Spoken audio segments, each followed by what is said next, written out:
ये WhatsApp guys, कैसे आप सब लोग welcome back to another new anime series. तो आज हम एक न्यू एनिमे सीरीज को एक्सप्लेन करने जा रहे हैं जिसका नाम है ब्लैक कवर। तो बिना देरी के यार वीडियो को स्टार्ट करते हैं। एपिसोड के स्टार्टिंग में हमें एक विलेज दिखाया जाता है और विलेज के अंदर एक चर्च था और चर्च के बाहर दो बच्चे थे। उन दोनों बच्चों को कोई छोड़ के चले गया था। चर्च का फादर बाहर आता है और उन दोनों बच्चों को अंदर ले जाता है। चर्च का फादर फैसला करता है कि मैं उन दोनों बच्चों को पालूंगा और बड़ा करूंगा। फादर कहते हैं कि पहले बच्चे का नाम यूनो है और दूसरा बच्चा फादर के मुंह पे लात मार देता है। फादर कहता है कि दूसरा बच्चा तो काफी ज्यादा शरारती है, इसका नाम है आस्था। उसके बाद पूरे 15 साल बीत जाते हैं। असल में ये पूरी दुनिया मैजिकल वर्ल्ड था और सभी के पास मैजिक था। इस दुनिया में मैजिक ही सब कुछ था और वो दोनों बच्चे भी बड़े हो गए थे। और आस्था चर्च के नन को प्रपोज कर रहा था और कहते कि मुझसे शादी कर लो, मैं विजार्ड किंग बनूंगा और तुम्हें खुश रखूंगा, मैं तुमसे बहुत ज्यादा प्यार करता हूँ। लेकिन नन कहती मैं सभी की सिस्टर लिली हूँ और मैं किसी से शादी नहीं कर सकती। और आस्था कहते कि बिल्कुल भी नहीं, मैं तुमसे प्यार करता हूँ, तो प्लीज मुझसे शादी कर लो। सिस्टर लिली कहती कि मैंने कहा ना मैं शादी नहीं कर सकती, लेकिन आस्था मानने के लिए बिल्कुल भी तैयार नहीं था। आस्था बार बार कह रहा था मुझे शादी कर लो। सिस्टर लिली कहती तुम मुझे परेशान कर रहे हो और साथ ही अपनी मैजिकल बुक निकाल लेती है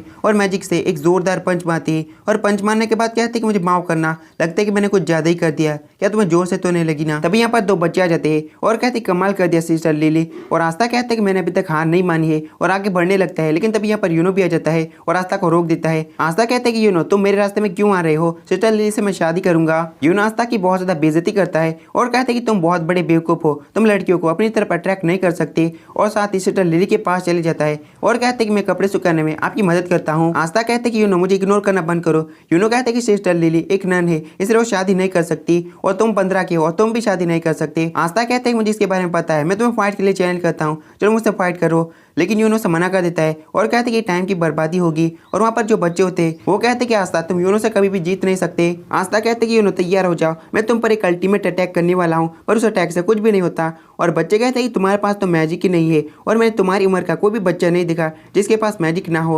और आस्था कहते कि अपनी बकवास बंद करो, तुम बस मेरी बेइज्जती कर रहे हो। वो बच्चे कहते कि चुप हो जा, इस दुनिया में मैजिक ही सब कुछ है, तुम्हारे अलावा मैंने ऐसा कोई भी बच्चा नहीं देखा जिसके पास मैजिक ना हो। और आस्था कहते कि तुम लोगों ने मुझे मजबूर कर दिया है और फुल स्पीड में सिटअप्स लगाने लगता है और कहते कि तुम लोग ऐसा कर सकते हो क्या। यूनो अपने मैजिक से सारे कपड़ों को सुखा रहा था और सब लोग उसके पास चले जाते हैं। और सिस्टर लिली कहती कि यूनो तुम तो काफी कमाल के हो। और बेचारे आस्था पर कोई ध्यान ही नहीं दे रहा था। आस्था सभी को दिखाने के लिए लकड़ियां काटने के लिए जाता है, लेकिन यूनो अपने मैजिक से पहले ही लकड़ियों को काट देता है। और वो बच्चा कहता है कि मुझे यकीन नहीं होता, तुम दोनों बिल्कुल एक उम्र के हो। लेकिन आस्था से यूनो बहुत ज्यादा आगे है। आस्था आगे बढ़ने लगता है, तभी चर्च के फादर दरवाजा खोलते हैं और कहते हैं कि यूनो चर्च का उम्मीद है, अगर यूनो मैजिक नाइट में शामिल हो जाता है तो मुझे कोई भी हैरानी नहीं होगी। मैजिक नाइट वो होते हैं जो विजार्ड किंग की सेवा करते हैं। बेचारा आस्था दुखी होकर एक जगह पर बैठा होता है। पीछे से सिस्टर लिली आती है और कहती है कि दुखी होने की जरूरत नहीं, जल्दी अवार्डिंग सेरेमनी आने वाली है, वहां से तुम्हें जरूर एक मैजिक बुक मिल जाएगी, उसके बाद तुम मैजिक इस्तेमाल कर सकते हो। आस्था में जोश आ जाता है और कहते हैं कि सिस्टर लिली आप बहुत ज्यादा अच्छी है, मुझे एक ऐसी मैजिकल बुक मिलेगी जो बहुत ज्यादा पावरफुल होगी,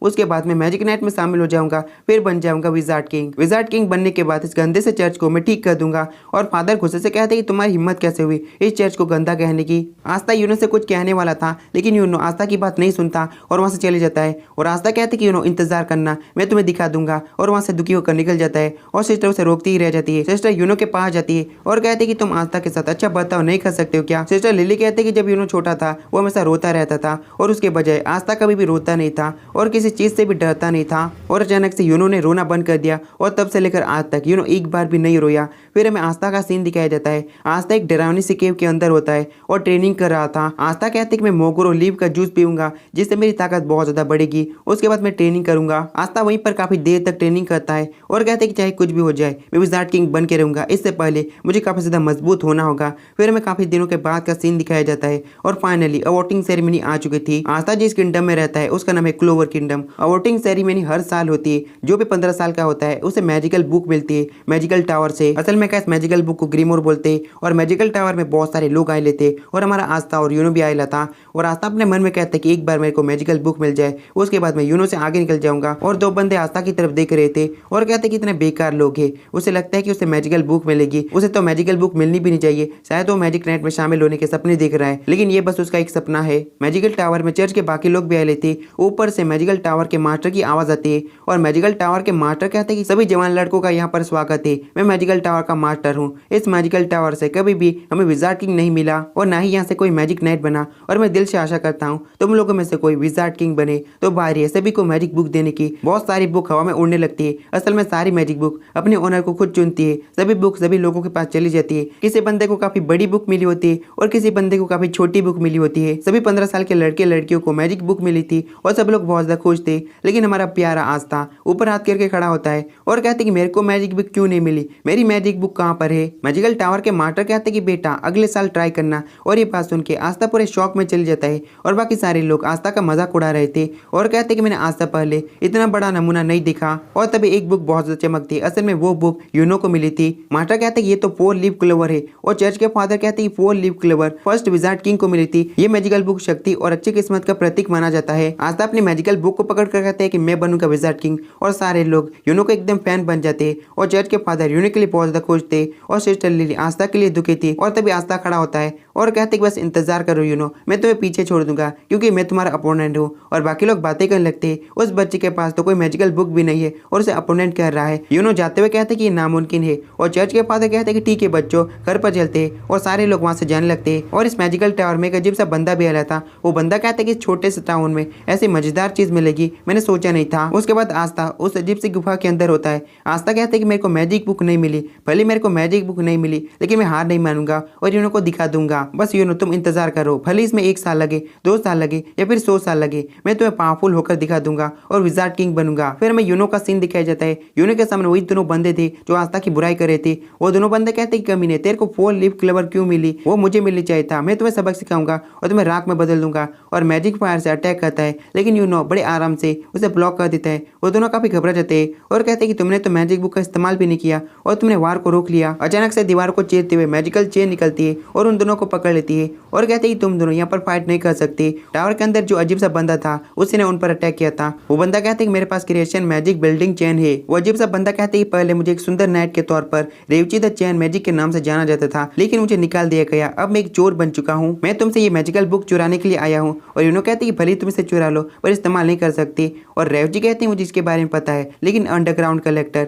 मैजिकल बुक को खरीदता है और ये वाली मैजिकल बुक तो बहुत ज्यादा महंगी बिकेगी क्योंकि ये 4 लीफ क्लोवर। भले ही तुम्हें 4 लीफ मिली लेकिन तुम बस एक छोटे बच्चे हो, तुम्हारी कहानी तो शुरू होने से पहले ही खत्म हो गई। तुम्हारी किस्मत तो बहुत ज्यादा बुरी है कि मैं यहाँ पर हूँ और तुम्हारे पास लॉकेट है, ये तो काफी अनमोल लगता है। मुझे लगता है कि तुम्हारा लॉकेट भी ले लेना चाहिए। लेकिन तब तक यहाँ पर आस्था आ चुका था यूनो को बचाने के लिए लेकिन आस्था की लैंडिंग थोड़ी सी गलत हो जाती है। आस्था खड़ा होता है और कहता है तुम यहाँ पर क्या कर रहे हो, सॉरी मैं तुम्हारी बात नहीं कर रहा था, हमें तुम्हारी बात कर रहा था, तुम यहाँ पर क्या कर रहे हो और तुम्हारे पास यूनो की मैजिकल बुक क्यों है। और रेवजी कहते हैं कि तुम तो वही बच्चे हो जिसकी किस्मत काफी ज्यादा बेकार थी और उसे मैजिकल बुक नहीं मिली। आस्था कहती है कि हाँ मैं वही बच्चा हूँ जिसको मैजिकल बुक मिलती है, वो मैजिकल बुक उसके लिए बहुत ज्यादा कीमती होती है और तुम ऐसे ही किसी की मैजिकल बुक नहीं ले सकते, जल्दी से यूनो को उसकी बुक वापस कर दो। और रेवजी कहते हैं तुम्हारे जैसे बंदे को बाहरी दुनिया में नजरअंदाज किया जाता है, तुम कुछ कर पाओ इससे पहले तुम मर जाओगे। और साथ ही मैजिकल चेन से अटैक कर देता है लेकिन यूनो भी उसकी तरफ दौड़ते हुए जाता है और सारी मैजिकल चेन को डॉज करते हुए रेवजी के पीछे आ जाता है और एक जोरदार पंच मारता है। लेकिन तब तक रेवजी ने उसे मैजिकल चेन से पकड़ लिया था। लेकिन आस्था धीरे धीरे रेवजी के पास आने लगता है और रेवजी कहते हैं कि अब तुम मरने वाले हो और अपनी मैजिकल चेन से आस्था पर अटैक कर देता है और आस्था बहुत ज्यादा घायल हो जाता है। आस्था अपने मन में कहते हैं कि ये मैजिक तो बहुत ज्यादा पावरफुल है और रेवजी कहते हैं कि इस टाउन के बाहर जो मैजिशियन रहते हैं वो बहुत ज्यादा पावरफुल है, इसकी मैं ताकत तुम्हें दिखाता हूँ। रेवजी आस्था के ऊपर पैर रख लेता है और कहती है तुम हार चुके हो। और आस्था कहती है मैं ऐसे ही हार नहीं मान सकता, मैं विजार्ड किंग बनूंगा। और रेवजी कहते हैं कि तुम्हारे पास मैजिकल पावर नहीं है, तुम विजार्ड किंग नहीं बन सकते और मैं अपनी चेन से पता लगा सकता हूँ किसी के पास मैजिक पावर है या नहीं। और तुम्हारे पास बिल्कुल भी मैजिक नहीं है, तुम बिना मैजिक पावर के पैदा हुए हो और तुम बेकार हो। इस पूरी दुनिया में मैजिक ही सब कुछ है, तुम्हारा जितना बड़ा नमूना तो मैंने आज तक नहीं दिखा। तुम्हारा जीनियस दोस्त भी तुम्हारा मजाक उड़ाता होगा, तुम्हारा दोस्त जीनियस था इसीलिए 4 लीफ ने उसे चुना था। तुम इस दुनिया के लायक नहीं हो, तुम्हें मर जाना चाहिए, तुम एक बहुत बड़े लूजर हो। और आस्था अपने मन में कहते कि भले मैं कितनी मेहनत कर लूँ मेरे को मैजिक नहीं मिल सकता, मैं बस एक लूजर हूँ। और तभी यूनो कहते कि तुम कौन होते हो उसे लूजर बोलने वाले, मुझे पता है आस्था तुम विजार्ड किंग बनने के लायक नहीं हो। रेवजी कहते कि सुना तुम्हारा दोस्त भी बोल रहा है कि तुम विजार्ड किंग नहीं बन सकते। यूनो कहते कि विजार्ड किंग तो मैं ही बनूंगा, आस्था लूजर नहीं है, आस्था मेरा अपोनेंट है। और रेवजी कहते कि तुम इसे अपोनेंट कह रहे हो, इसके पास तो कोई मैजिक पावर भी नहीं है। और तभी आस्था कहते कि मैं हार नहीं मान सकता और साथ ही रेवजी का पैर पकड़ लेता है और रेवची धीरे धीरे पीछे होने लगता है। आस्था कहते कि मुझे माफ कर देना, इस कमेंट को मैं हरा नहीं सका, लेकिन अब मैं इसे हरा के रहूंगा। और आस्था के मुंह पे एक अजीब सा निशान चमकता है और तब एक डार्क बुक एक्टिवेट होती है और उड़ते हुए आस्था के पास आती है। आस्था कहता है कि क्या ये एक मैजिकल बुक है, वो भी मेरी। और यूनो कहते हैं मुझे यकीन था, ऐसा हो ही नहीं सकता कि तुम्हें मैजिकल बुक ना मिले। मैजिक बुक अपने आप ही खुल जाती है और मैजिक बुक के अंदर से एक पावरफुल स्वॉर्ड निकलती है और आस्था के पास गिर जाती है। रेवती कहता है कि ये कैसे हो सकता है, तुम्हारे पास तो मैजिक पावर नहीं थी, तो तुम्हें एक मैजिक बुक कैसे मिल सकती है। फिर में बताया जाता है 3 लीफ क्लोवर उम्मीद, प्यार और विश्वास का प्रतीक होता है। 4th लीफ क्लोवर एक अच्छी किस्मत का प्रतीक होता है और 5th लीफ क्लोवर एक डीमन का प्रतीक होता है। अभी जो आस्था को बुक मिली है वो है 5th लीफ क्लोवर यानी कि demonic book. Demonic magical book के अंदर से जो स्वॉर्ड निकली थी उस स्वॉर्ड को आस्था पकड़ लेता है और यूनो कहती कि आस्था वो मुझे याद है। फिर में पास्ट का सीन दिखाया जाता है जिसमें यूनो थोड़ा बहुत ख्याल था और आस्था कहती कि एक दिन मैं विजार्ड किंग बनूंगा और तुम सभी की रक्षा करूंगा और सभी को खुश रखूंगा ताकि सब लोग खुश रह सके। और मैं ये साबित कर दूंगा भले ही हम लोग अनाथ और गरीब हो, लेकिन हम भी विजार्ड किंग बन सकते हैं। फिर सीन शिफ्ट होता है 10 साल पहले। यूनो भागते हुए आ रहा था और तभी वहीं पर गिर जाता है और आस्था कर कहती कि यूनो तुम दोबारा से गिर गए और हाथ को आगे करता है। यूनो ने अपनी शक्ल रोने जैसी बना ली थी और आस्था कहती तुम हमेशा रोते क्यों रहते हो, अब तुम्हें चिंता करने की जरूरत नहीं है, मैं तुम्हारे साथ हूँ। यूनो कहते कि ठीक है चलो चलते हैं और आस्था कहती कि ऊपर बाकी लोग इंतजार कर रहे हैं, हमें जल्दी से जाना पड़ेगा। और वो दोनों ऊपर पहुंच जाते हैं। ऊपर सिस्टर लिली इंतजार कर रही थी। वो सभी लोग खाना खाने लगते हैं और यूनो कहते हैं कि खाना तो बहुत ज्यादा टेस्टी है। सिस्टर लिली आप लाजवाब कुक हो, लेकिन ये काफी ज्यादा सख्त है। आस्था कहते हैं कि सिस्टर लिली आप खाना काफी अच्छे से बनाती है, जब मैं बड़ा हो जाऊंगा आप मुझसे शादी कर लेना। सिस्टर लिली कहती है कि इस खाने को तो फादर ने बनाया है तो तुम मुझसे शादी कर लेना। आस्था का मुंह ही उतर जाता है। आस्था जिद करने लगता है और कहते कि नहीं मुझे आप से शादी करनी है। यूनो कहते कि सिस्टर लिली एक नन है, वो शादी नहीं कर सकती। आस्था कहती कि मैं हार नहीं मानूंगा, मुझे सिस्टर लिली से ही शादी करनी है। और फिर शाम हो जाती है। सिस्टर लिली यूनो और आस्था को कहानी सुना रही थी और कहती कि दुनिया के अंदर एक बहुत बड़े मॉन्स्टर ने अटैक कर दिया और दुनिया में अंधेरा छा गया। मॉन्स्टर ने पूरी दुनिया को खत्म करने की कोशिश की और आस्था कहती कि वो मॉन्स्टर ऐसा नहीं कर सकता, ऐसा नहीं होना चाहिए। लिली अपनी कहानी को कंटिन्यू करते हुए कहती कि तभी एक जाबाज मैजिशियन निकला और जाबाज मैजिशियन ने मॉन्स्टर के साथ फाइट की और ये वाली फाइट काफी दिनों तक चली, लेकिन आखिरी में मैजिशियन की जीत हुई। मैजिशियन की जीत के होने के साथ ही पूरी दुनिया में मैजिक पूरा चमकने लगा और हमारी दुनिया की नई शुरुआत हुई। आस्था बहुत ज्यादा खुश हो जाता है और कहते कि फाइनली मॉन्स्टर मर गया और अच्छाई की जीत हुई। और लिली कहती कि इसी वजह से मैजिशियन को विजार्ड किंग बना दिया और विजार्ड किंग एक लेजेंड बन गया। फिर में अगले दिन का सीन दिखाया जाता है। आस्था कहते कि सिस्टर लिली क्या अभी भी विजार्ड किंग मौजूद होगा। लिली कहती कि हाँ बिल्कुल, विजार्ड किंग की उपाधि कई जनरेशन को मिलती आ रही है और विजार्ड किंग होना जरूरी है। विजार्ड किंग क्लोवर किंगडम की रक्षा करता है। विजार्ड किंग की वजह से क्लोवर किंगडम में इतनी ज्यादा शांति है। और आस्था कहती कि ठीक है मैंने फैसला कर लिया, मैं बनूंगा विजार्ड किंग। और लिली पूरी शौक हो जाती है और कहती कि तुमने ऐसा क्यों कहा। और आस्था कहती कि तुमने जैसे बताया विजार्ड किंग काफी ज्यादा ताकतवर है, उसने मॉन्स्टर को हराया है। मैं विजार्ड किंग इसलिए बनूंगा क्योंकि मुझे ताकतवर बनना है। मैं बहुत ज्यादा ताकतवर बनकर अपनी फैमिली की रक्षा करना चाहता हूँ और सभी को बचाना चाहता हूँ।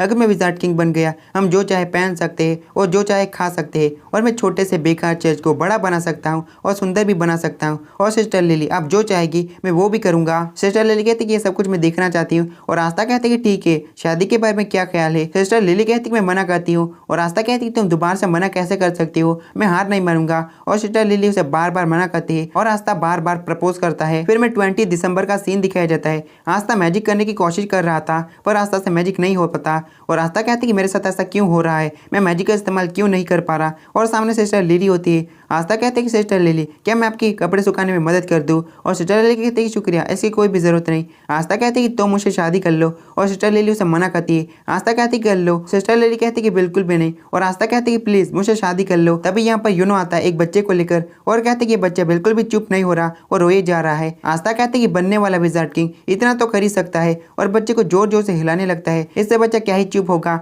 और सिस्टर लिली बच्चे को शांत करती है। रेड बालों वाली लड़की कहती कि इसका मतलब तुम विजार्ड किंग नहीं बन सकते। और आस्था कहते कि चुप हो जाओ। और तभी यहाँ पर फादर आ जाते हैं। फादर कहते कि मेरे पास एक काम है, क्या कोई करेगा। आस्था कहते कि मैं करूंगा, इसे मैं जरूर कर लूंगा। और फादर कहते कि इस लेटर को इस विलेज के मेयर तक पहुंचाना है और सीधे यूनो के पास जाता है और कहते कि यूनो ये तुम्हें करना है। और आस्था को जोर का झटका हाई जोर से लगता है और फादर कहते कि इसे मैं आस्था पर नहीं छोड़ सकता, ये काफी ज्यादा इंपॉर्टेंट लेटर है, तुम्हें इस लेटर को मेयर तक पहुंचाना है और मुझे दूसरे विलेज के मेयर से भी मिलने के लिए जाना है, मुझे मेयर से सर्दियों के खाने के बारे में बात करना है। और आस्था कहते कि यूनो ये तुम्हारे लिए मैं कर सकता हूँ। और यूनो कहते कि मैं खुद कर लूंगा, ये काम मुझे फादर ने दिया है। और साथ ही जाते हुए कहते कि मैं जल्दी मेयर को लेटर देकर आ जाऊंगा। और रेड हेयर कहते कि आस्था थोड़ी बहुत लकड़ियों को काट लो, तो मैजिक का इस्तेमाल तो नहीं कर सकते तो कुछ तो काम करो। आस्था कहते कि छुटकी अपनी बकवास बंद कर, और सिस्टर लिली कहती कि मौसम जल्दी खराब होने वाला है। और यहीं से सीन कट होता है, हमें एक बार दिखाया जाता है। बार ओनर एक बंदे को धक्का मारकर बाहर निकाल देता है और कहते हैं कि तुम्हारे पास बिल्कुल भी पैसा नहीं है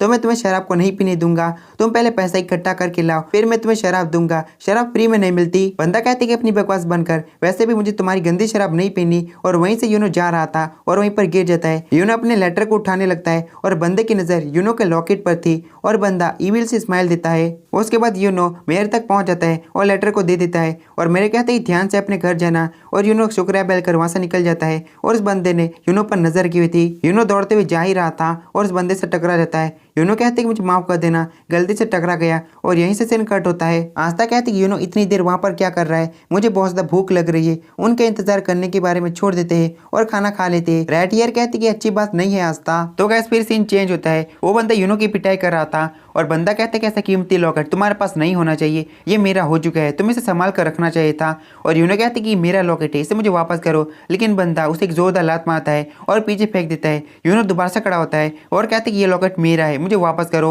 बंदा हंसने लगता है और कहते कि क्या ये मजाक है, अब तुम मुझसे फाइट करने वाले हो। और यूनो वहीं पर रोने लगता है और पीछे से आस्था दौड़ कर आता है और बंदे को पकड़ लेता है, लेकिन बंदा उसे दूर फेंक देता है। आस्था दोबारा खड़ा होकर उस पर अटैक करता है और बंदा आस्था की बहुत ज्यादा पिटाई कर देता है। लेकिन आस्था हार मानने के लिए बिल्कुल भी तैयार नहीं था। आस्था उस पर बार बार अटैक कर रहा था। आस्था उस बंदे को बहुत ज्यादा गुस्से से देखता है और बंदा डर जाता है और जाते हुए कहती है कि दी तूने मेरा मूड बहुत ज्यादा खराब कर दिया है। उस बंदे ने लॉकेट को वहीं पर फेंक दिया था। आस्था भी जमीन पर गिर जाता है और यूनो कहते मुझे माफ करना, ये सब कुछ मेरी वजह से हुआ है। और आस्था कहते कि मैंने तुम्हें कहा था ना, मैं हमेशा तुम्हारे साथ रहूंगा और तुम्हारी मदद करूंगा, इसलिए चिंता करने की जरूरत नहीं है। और यूनो कहती कि आस्था हमेशा नामुमकिन चीजें करता है। फिर सीन प्रेजेंट में आता है। आस्था के पीछे डिमोनिक शैडो दिख रहा था। आस्था उस डिमोनिक स्वॉर्ड को उठा लेता है और रेवची कहती है कि तुम्हारे पास तो कोई भी मैजिक नहीं था तो तुम्हें मैजिकल बुक कैसे मिल सकती है। और साथ ही जोरदार अटैक करता है। आस्था भी अपने स्वॉर्ड से एक जोरदार स्लैश लगाता है और उसके अटैक को रोक देता है। रेवची कहते हैं कि तुमने मेरे मैजिकल अटैक को कैसे रोक दिया। आस्था के पास भले ही मैजिकल पावर नहीं थी, लेकिन आस्था की फिजिकल स्ट्रेंथ बहुत ज्यादा थी।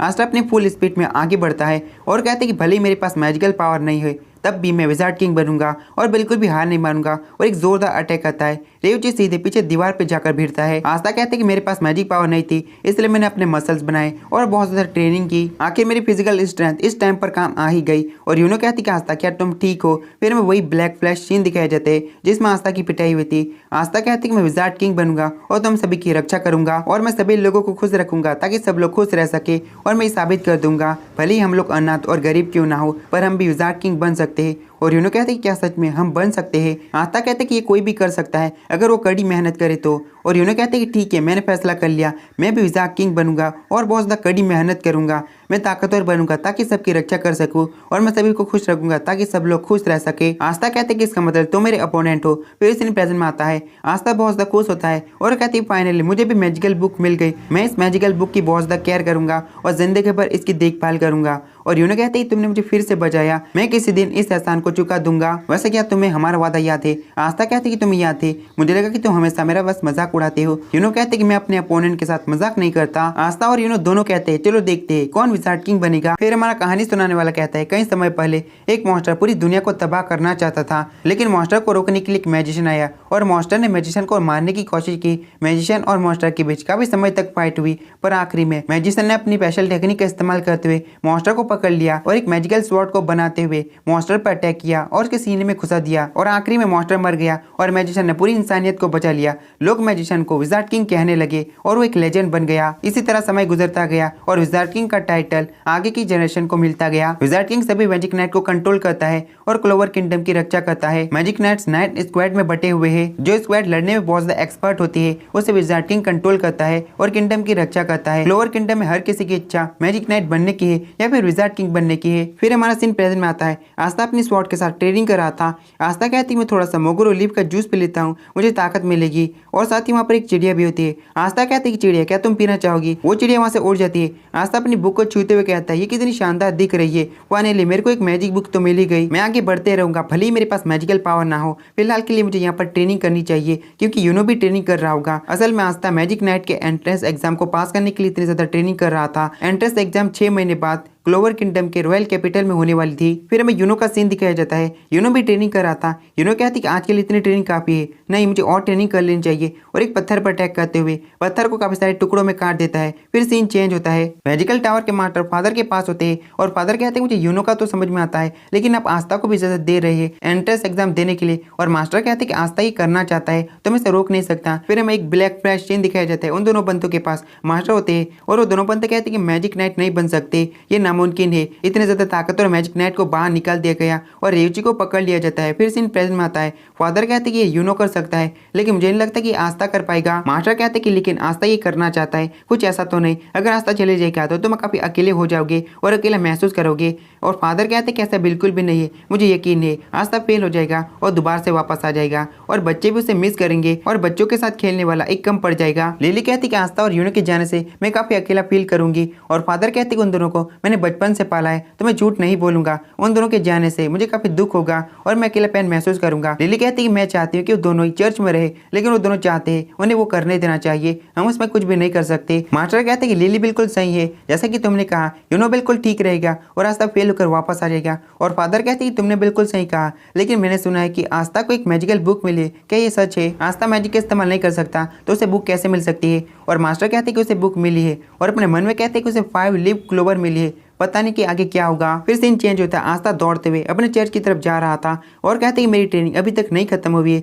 और यूनो से आगे निकल जाता है। पर यूनो भी हार थोड़ी मानने वाला था। यूनो भी दौड़ने लगता है और आस्था से आगे निकल जाता है। वो दोनों ही रेस लगाने लगते हैं और अपनी फुल स्पीड में चर्च तक पहुंच जाते हैं। आस्था कहते कि आखिर हम दोनों में से पहले कौन आया, और रेड बालों वाला लड़का आता है और कहते कि यूनो जीत चुका है, वो तुमसे तेज है। वैसे इस लड़के का नाम नास है। और आस्था कहते कि तुम झूठ बोल रहे हो, असल में जीता मैं हूँ। तो ठीक है, चर्च के अंदर तक रेस लगाते हैं और आगे जाते हुए कहते कि यूनो मैं तुमसे जीत चुका हूं, लेकिन यूनो अपने मैजिक का इस्तेमाल करता है और आस्था को बाहर फेंक डालता है और कहती है कि अब मैं जीत चुका हूं। आस्था कहती है कि तुम इतनी घंघोर वाली चीटिंग कैसे कर सकते हो? रात को सब लोग सो रहे थे और आस्था नींद में कह रहा था मैं विजार्ड किंग बनूंगा, और नास ये सारी बातें सुन रहा था। फिर हमें अगले दिन का सीन दिखाया जाता है। आस्था सुबह सुबह ट्रेनिंग करने के लिए चले जाता है और तभी आस्था के पास कोई आता है और आस्था कहती यूनो क्या तुम मेरी ट्रेनिंग को देखने के लिए आए हो? लेकिन असल में यहाँ पर नास आया था। आस्था कहती कि नास तुम यहाँ पर क्या कर रहे हो? और नास कहते कि मैं तुम्हारी बेइज्जती करने के लिए आया था, मुझे लगा कि तुम यहाँ पर कोई बेवकूफी भरा काम कर रहे होंगे। आस्था कहती क्या तुमने मुझे बेवकूफ समझा है? और नास कहते कि तुम मैजिक पावर का इस्तेमाल नहीं कर सकते, तुम एंट्रेंस एग्जाम को कैसे पास करोगे, पक्का तुम फेल हो जाओगे। और आस्था कहती कि अभी तय नहीं हुआ है, ये तो तभी पता चलेगा जब मैं एंट्रेंस एग्जाम को दूंगा। अगर मैं मैजिक नाइट में शामिल हो गया तो एक दिन जरूर मैं एक विजार्ड किंग बन जाऊंगा। और नास कहते कि हम जैसे गरीब और अनाथ को ऐसे सपने नहीं देखना चाहिए। और नास अपनी बातों में सीरियस था। आस्था नास के पास आता है और कान में चिल्लाकर कहती कि बेवकूफ तुम हार नहीं मान सकते, ये सभी के लिए मुमकिन है। नास अपने कानों को पकड़ लेता है और कहते कि हम नहीं कर सकते, और आस्था कहते कि हम कर सकते, मैं तुम्हें साबित करके दिखाऊंगा, मैं अपने सपनों को पूरा करूंगा, मैं मैजिक नाइट में शामिल हो जाऊंगा, फिर विजार्ड किंग बन जाऊंगा। और पेड़ के ऊपर एक जोरदार स्ट्राइक लगाता है और पेड़ काफी सारे टुकड़ों में बढ़ जाता है। फिर हमें रात का सीन दिखाया जाता है। सब लोग टेबल के ऊपर बैठे थे खाना खाने के लिए। फादर कहते कल आस्था और यूनो रॉयल कैपिटल जाने वाले हैं तो हमें उन्हें जोश के साथ भेजना चाहिए। और लिली कहती कि इसी वजह से फादर सभी गाँव वालों के पास गए थे आम लोग को इकट्ठा करने के लिए। आस्था चमकती भरी आंखों के साथ कहता है फादर आप कितने अच्छे हो। फादर कहते कि तुम ऐसा क्यों देख रहे हो, ये तुम्हारे और यूनो के लिए है। फादर कहते कि यूनो तो पास हो जाएगा पर तुम्हारा पता नहीं, अगर तुम हार जाते हो तो तुम्हें कुछ ज्यादा करने की जरूरत नहीं है, तुम चर्च में वापस आ जाना क्योंकि ये तुम्हारा घर है और तुम यहाँ पर रह सकते हो। और आस्था कहती कि तुम जोश से भेजने की बात कर रहे थे, असल में तो तुम मेरे मजाक उड़ा रहे हो। और फादर कहती कि मैंने कहा ना ये तुम्हारा घर है। और सारे बच्चे कहते कि आस्था फादर ने सही कहा, अगर तुम फेल हो जाते हो तो चर्च में वापस आ जाना। और आस्था कहती कि फादर तुम यूनो से भी कह सकते हो अगर वो फेल हो जाता है तो वापस आ जाना। फादर कहते कि यूनो पास हो जाएगा। और आस्था कहती कि आप ऐसा कैसे कर सकते हो, आप मुझे भी बोल सकते हो कि मैं पास हो सकता हूँ। आस्था कहती कि मैं विजार्ड किंग बनूंगा और लिली को लेने के लिए वापस आऊंगा और हम दोनों शादी कर लेंगे। लिली अपनी मैजिक पावर से एक पंच मारती है और कहती है कि सब लोग खाना खा लेते हैं, इसे छोड़ो। और वो सभी लोग काफी सारी बातें करते हैं और खाना खाते हैं। फिर हमें अगले दिन का सीन दिखाए जाते हैं। आस्था और यूनो जाने वाले थे और बाकी सब लोग उन दोनों को बाय बोलने के लिए आए थे। फादर और बाकी सब लोग कहते हैं कि बाय बाय, अपना ख्याल रखना और लेटर जरूर लिखना। और नास कहते कि आस्था जल्दी वापस आ जाएगा। और आस्था दोबारा से गुस्सा करने लगता है। नास आस्था के पास आता है और कहते कि अगर तुमने एंट्रेंस एग्जाम को पास कर लिया तो मैं यकीन कर लूंगा सपनों को सच किया जा सकता है, और मैं भी बहुत ज्यादा मेहनत करूंगा और मैजिक नाइट में शामिल हो जाऊंगा। और आस्था कहती कि मैं तुम्हें करके दिखाऊंगा और मैं तुम्हारा इंतजार भी करूंगा। आस्था और यूनो सभी को बाय बोलकर वहां से निकल जाते हैं। और लिली कहती कि आस्था और यूनो तुम दोनों काफी बड़े हो चुके हो। फिर हमें एक ब्लैक फ्लैश सीन दिखाया जाता है जिसमें फादर कहते कि सिस्टर लिली आज से चर्च में रहेगी। सिस्टर लिली काफी अच्छी है। जब आस्था लिली को देखता है आस्था कहती है कि तुम बहुत ज्यादा क्यूट और अच्छी हो, प्लीज मुझसे शादी कर लो। लिली बहुत ज्यादा घबरा जाती है और उसे एक पंच मारती है और कहती है माफ करना, क्या जोर से लगी। आस्था कहते है कि सिस्टर लिली तुम कमाल की हो। फिर सीन प्रेजेंट में आता है। लिली कहती है कि तुम बहुत ज्यादा स्ट्रांग हो चुके हो, इसकी वजह आस्था हो सकता है। फिर सीन पास में जाता है। जिस बंदे ने यूनो का लॉकेट छीनने की कोशिश की थी उस बंदे ने आस्था को बहुत ज्यादा पीटा था और आस्था जख्मी था। यूनो कहते कि सब कुछ मेरी वजह से हुआ है, आस्था ने मुझे बचाने के लिए फाइट की, इसलिए से बहुत ज्यादा चोट लग गई है। तभी आस्था को होश आता है। आस्था कहते कि सिस्टर लिली आप मुझे हील कर रही है और मेरा ख्याल रख रही है, तो मुझे शादी कर लेना और जिंदगी भर मेरा ख्याल रखना। फिर सीन प्रेजेंट में आता है। लिली कहती कि आस्था और यूनो अपना ख्याल रखना। आस्था और यूनो रॉयल कैपिटल की तरफ बढ़ रहे थे। आस्था कहते कि जब हम रॉयल कैपिटल पहुंच जाएंगे क्या हम विजार्ड किंग से मिल सकते हैं, और यूनो कहते कि अगर हम लोगों ने एंट्रेंस एग्जाम को पास कर लिया तो ये जरूर हो सकता है। आस्था कहती कि मैं काफी ज्यादा बेताब हूँ और यूनो कहती कि तुम्हें डर नहीं लग रहा, और आस्था कहती कि डर किस बात का, चलो जल्दी चलते हैं, रॉयल कैपिटल काफी ज्यादा दूर है, मैं जल्दी पहुंच कर जल्दी विजार्ड किंग बनना चाहता हूँ। यूनो कहते कि अगर तुम जल्दी पहुंच गए तो इसका मतलब ये नहीं कि तुम जल्दी विजार्ड किंग बन जाओगे, ये बहुत ज्यादा मुश्किल है। आस्था तो अपनी इमेजिनेशन की दुनिया में ही खो जाता है जिसमें वो विजार्ड किंग बन गया है और लिली को लेने के लिए गया था। और आस्था कहता है कि मेरी प्यारी लिली मैं आपको लेने के लिए आया हूँ, मैंने आपसे वादा किया था कि मैं वापस आऊंगा विजार्ड किंग बनकर। लिली कहती कि आस्था तुमने अपना वादा पूरा किया, और आस्था के साथ बैठकर जाने लगती है। और बीच में यूनो कुत्ता है और कहते कि तुम झाड़ू पर उड़ नहीं सकते, तुम मैजिक का इस्तेमाल नहीं कर सकते, और आस्था को जोर का झटका जोरों से लगता है। आस्था कहते कि चिंता करने की जरूरत नहीं, मैं जल्दी मैजिक सीख जाऊंगा क्योंकि मेरे पास मैजिकल बुक आ चुकी है, मैं कुछ भी कर सकता हूँ, मैं हार नहीं मानूंगा। यूनो रॉयल कैपिटल तक रेस लगाते हैं और वो दोनों आगे भागने लगते हैं, और काफी देर तक भागने के बाद वो दोनों काफी थक जाते हैं। और आस्था कहते कि मैं हार नहीं मानूंगा और दौड़ने लगता है। यूनो भी उसके पीछे दौड़ने लगता है और काफी देर के बाद वो दोनों दोबारा से थक जाते हैं। और आस्था कहती मैं दोबारा से भी हार नहीं मानूंगा, लेकिन उन्होंने उसे पकड़ा हुआ था। यूनो से पकड़कर पीछे फेंक देता है और कहते कि रॉयल कैपिटल काफी ज्यादा दूर है। रात को वो दोनों एक जगह पर रुकते हैं और अगले दिन एक मॉन्स्टर को मारकर उसे पकड़कर खाते हैं। आस्था कहते कि हमें इस तरफ जाना है, और यूनो अपने मैजिक का इस्तेमाल करते हुए बोर्ड को देखता है और कहते कि सही रास्ता इस तरफ है। वो दोनों आगे बढ़ रहे थे, सामने से काफी सारे पत्थर गिरने लगते हैं। आस्था मैजिकल बुक के अंदर से अपनी स्वॉर्ड को निकालता है और पत्थर पर अटैक करते हुए काफी सारे टुकड़ों में काट देता है। यूनो अपने मैजिक का इस्तेमाल करते हुए सिर्फ एक ही बारी में सारे पत्थरों को टुकड़ों में कर देता है। और आस्था कहते कि तुम बीच में क्यों आ रहे हो, और यूनो कहते कि मैं तो बस तुम्हारी मदद कर रहा हूँ। और आस्था कहते कि मैंने तुमसे मदद नहीं मांगी। उसके बाद आस्था जैसे तैसे एक मछली को पकड़ता है, लेकिन यूनो अपनी मैजिक की मदद से बहुत सारी मछलियों को एक ही बारी में पकड़ लेता है। वो दोनों एक जगह पर सोते हैं और सुबह उठकर दोबारा से चलने लगते हैं। आस्था मोगरो लीफ का जूस पीता है और यूनो को भी देता है। उसके बाद वो दोनों भागने लगते हैं और भागते भागते एक जगह पर सोते हैं और दोबारा से उठते हैं, दोबारा से चलते हैं। यार मैं ऐसी चीजों को क्यों एक्सप्लेन कर रहा हूँ, लेकिन मुझे वीडियो को बड़ा बनाना है। एक लंबी जर्नी के बाद आस्था और यूनो फाइनली रॉयल कैपिटल तक पहुंच जाते हैं। आस्था कहते कि यूनो सामने देखो, सामने रहा रॉयल कैपिटल, उस रॉयल कैपिटल के अंदर विजार्ड किंग रहता होगा, मुझे विजार्ड किंग से मिलना है, मुझे बिल्कुल भी इंतजार नहीं होता। और सामने जाने लगता है। तो फाइनली कैसे एक लंबी जर्नी के बाद यूनो और आस्था क्लोवर किंगडम के रॉयल कैपिटल तक पहुंच चुके हैं। यूनो और आस्था का एंट्रेंस एग्जाम होगा मैजिक नाइट बनने का। यूनो और आस्था का सामना बहुत सारे ताकतवर अपोनेंट से होने वाला है। तो गैस वाला पूरा एपिसोड खत्म होता है। मैंने वीडियो को बहुत बड़ा बनाया है इस उम्मीद से कि मुझे अच्छा सपोर्ट मिल जाए। तो गैस वाला एपिसोड खत्म होता है। मैंने एक ही वीडियो के अंदर पूरे 3 एपिसोड को एक्सप्लेन किया है।